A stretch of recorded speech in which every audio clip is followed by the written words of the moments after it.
I want to kind of jump right into talking about Very Emergency, if that's cool. Yeah.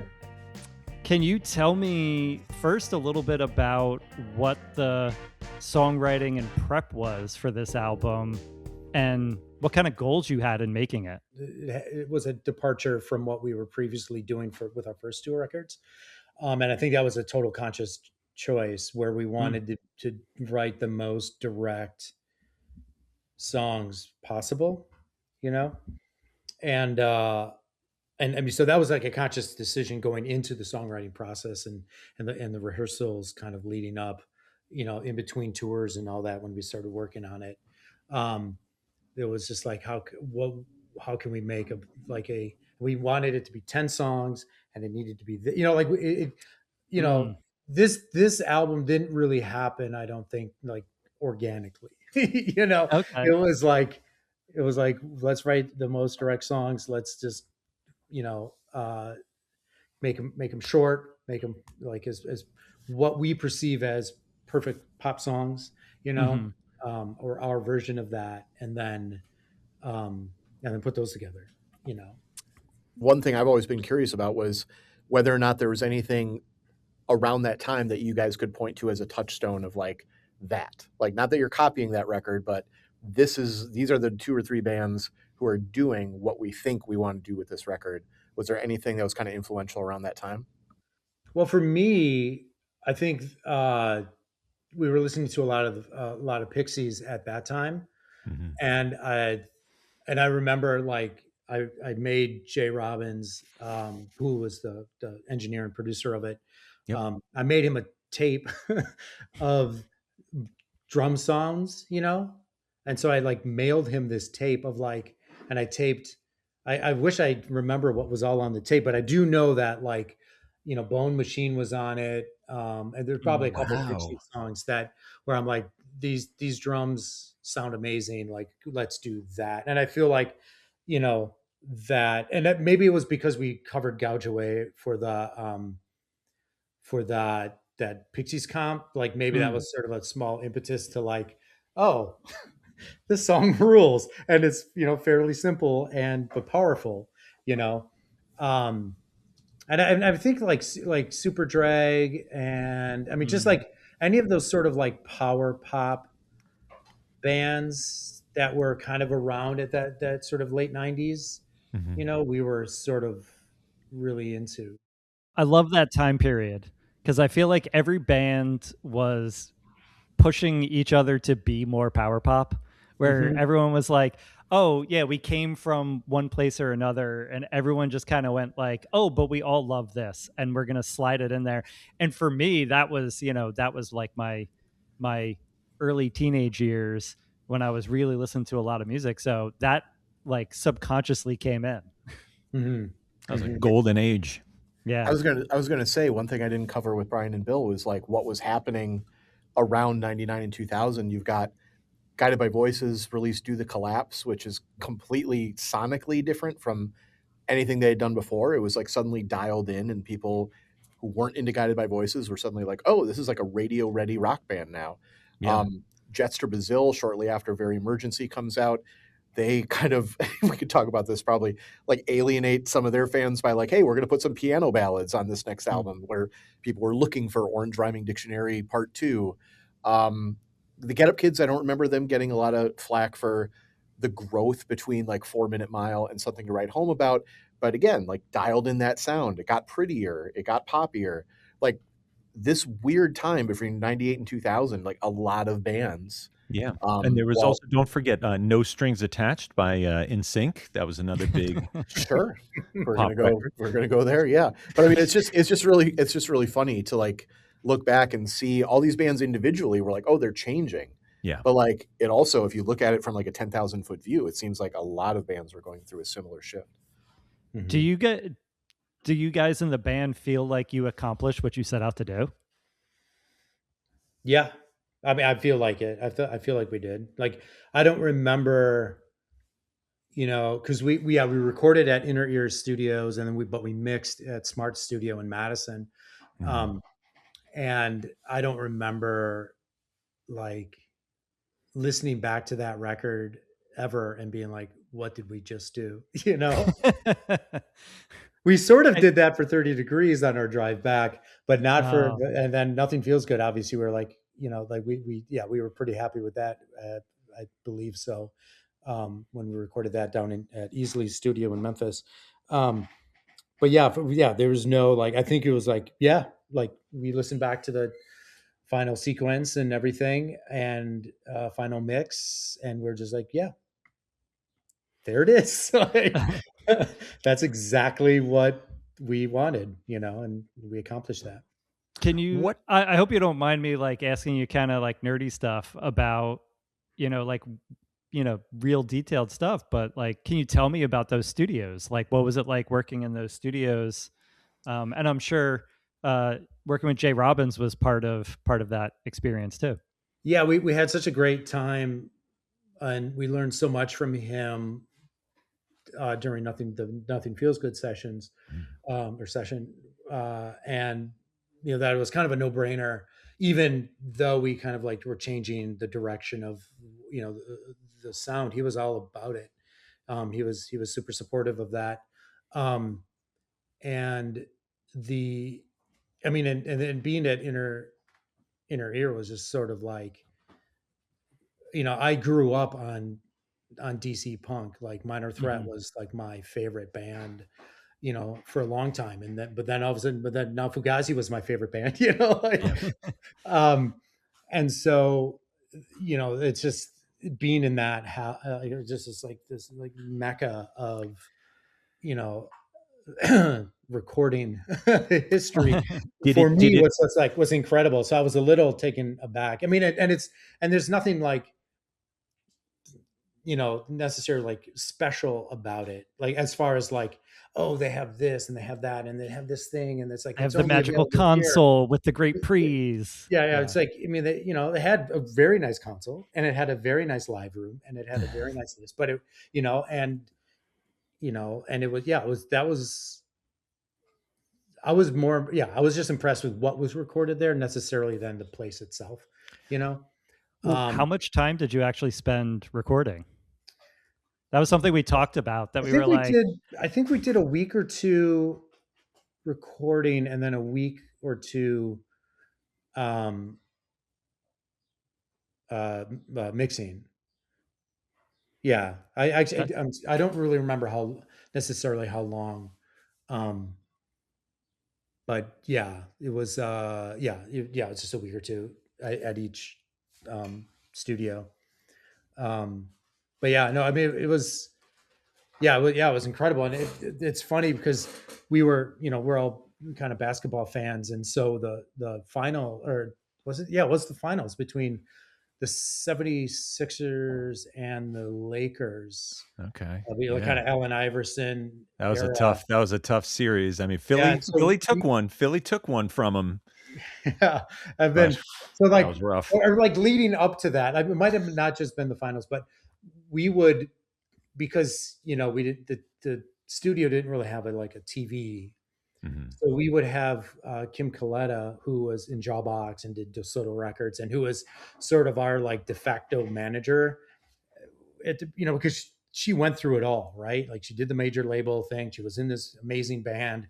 She toured, and like, so every time something would happen with us that would like, give us to like this next little level, we would call her and kind of, she was our sort of confidant to be like, this is happening. What should we do? What should, so she was amazing. And she, like the props to her for like, shaping and guiding this band that, she, it was great that she was available and willing to help us out, and being willing and able to record on VHS the games the night before, because then she would every morning would like swing by or whatever, or because we stayed at Jay's house, and she wasn't too far from there, so we'd like either pick them up, or somehow we acquired these tapes of these playoff games, and then we would watch them on tape while we were recording.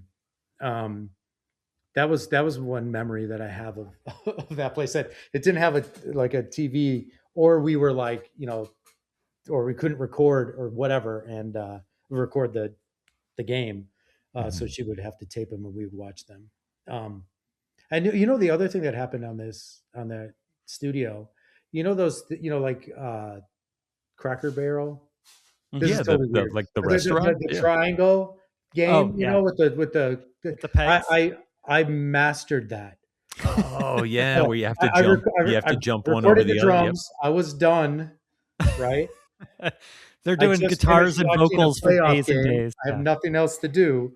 They had one of these, and I'm like, I'm like, I told myself, I'm going to sit here until I learn and and memorize the steps, and I did. That's impressive, because I don't think I've ever beaten that game. I think I've only gotten down to like 2 pegs or something. Yeah. So I mean, so those are my 2 memories of recording. Those are good memories. Games and or the final or the playoff games and mastering that weird golf tee game. Can I? I'll go from the recording, but the actual the recorded product.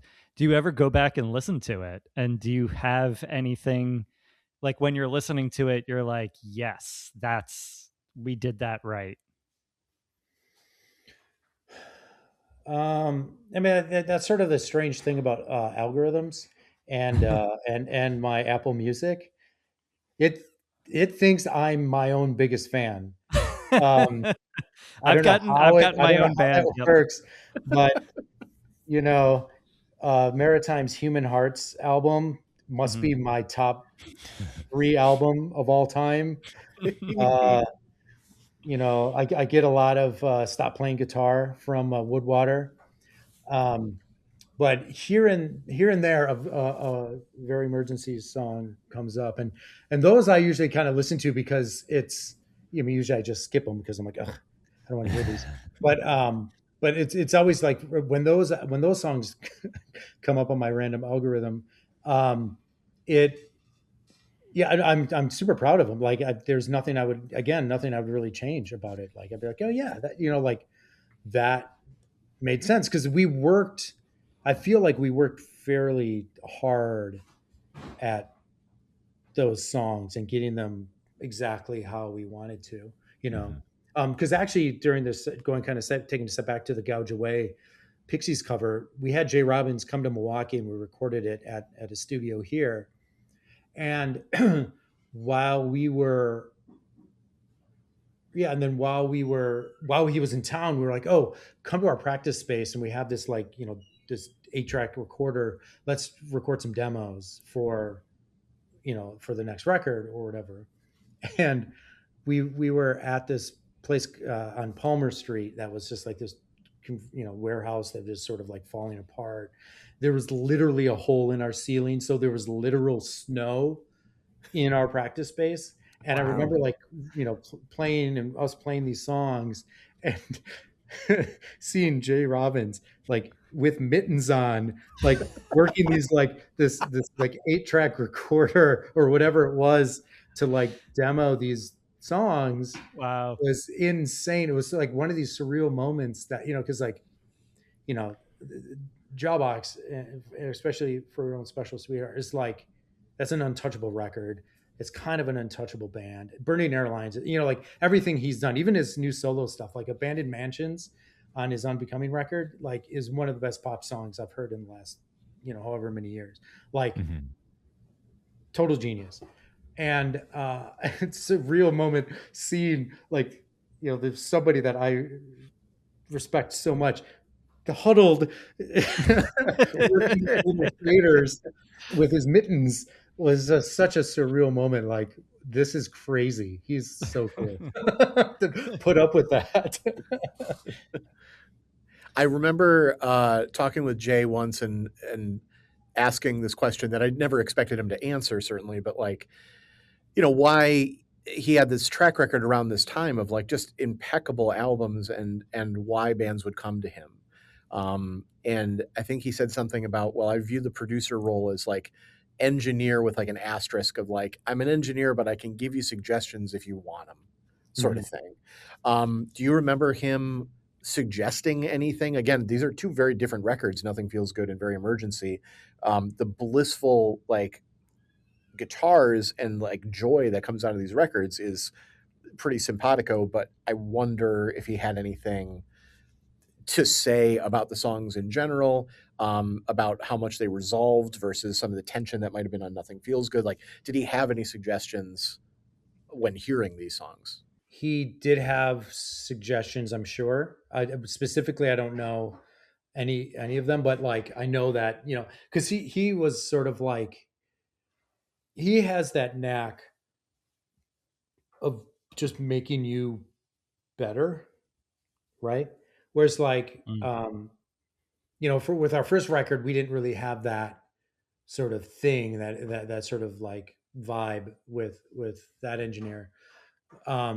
So but with Jay, he really wants to make you comfortable and make you better, right? You know, um and he does it in such a very calm way and respectful way that, you know, you can't not get a better take or whatever with Jay behind the faders, because it's like, you know, he just has that personality that, you know, and so and with his, you know, depth of knowledge of being in the thick of it all with the bands that he's been in, like um it was such a great he was also such a great resource, because if you couldn't stump him with anything that you wanted, right?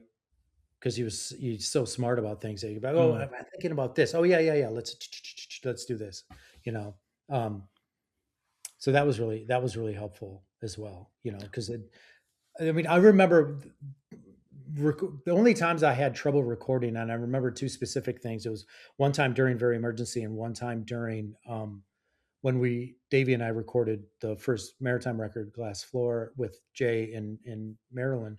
I remember two times where I had to like stop. Like I was so frustrated with myself because I couldn't get this drum part, you know. Yep. And I remember We've all been there. You're talking. You're preaching to the choir. Yeah, like I remember during Very Emergency, I can't remember what song it was, but like one of the songs I just was not getting, and you know, and he recognized that, and he was just sort of like, "Hey, we're stopping. Let's just take a break."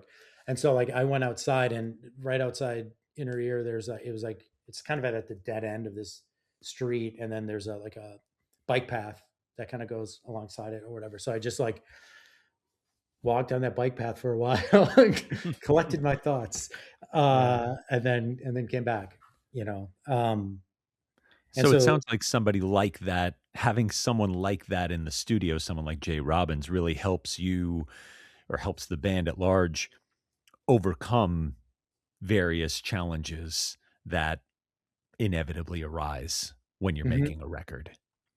Yeah, because there wasn't a problem that we had as a band that he didn't already have in a band. Do you know what I mean? Yeah. Like you could just pull from, oh yeah, that totally happened when we were doing this record, or when we were on tour and this happened. Like he was such a great resource to have. Sounds like having a steady hand. Yeah. In there. It's a very lonely experience when you're in the studio and you cannot get the take, right?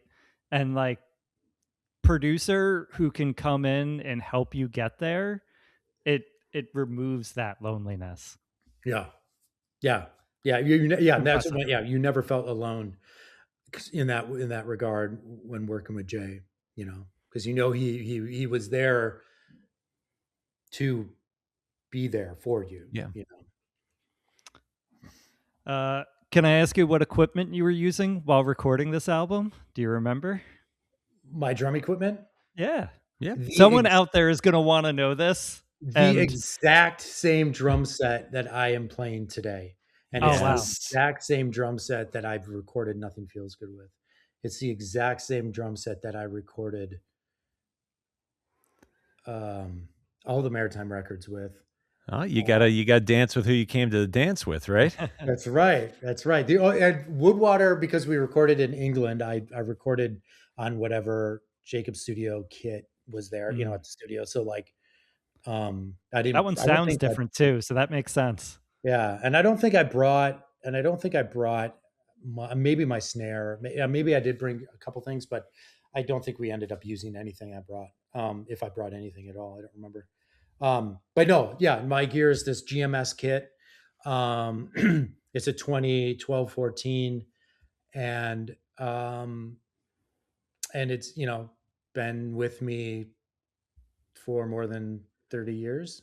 Wow. That's beautiful. Or so, yeah. So yeah, the bands I'm in now where I drum, I still play that. This is a funny story. I'm recording one of my daughter's friends.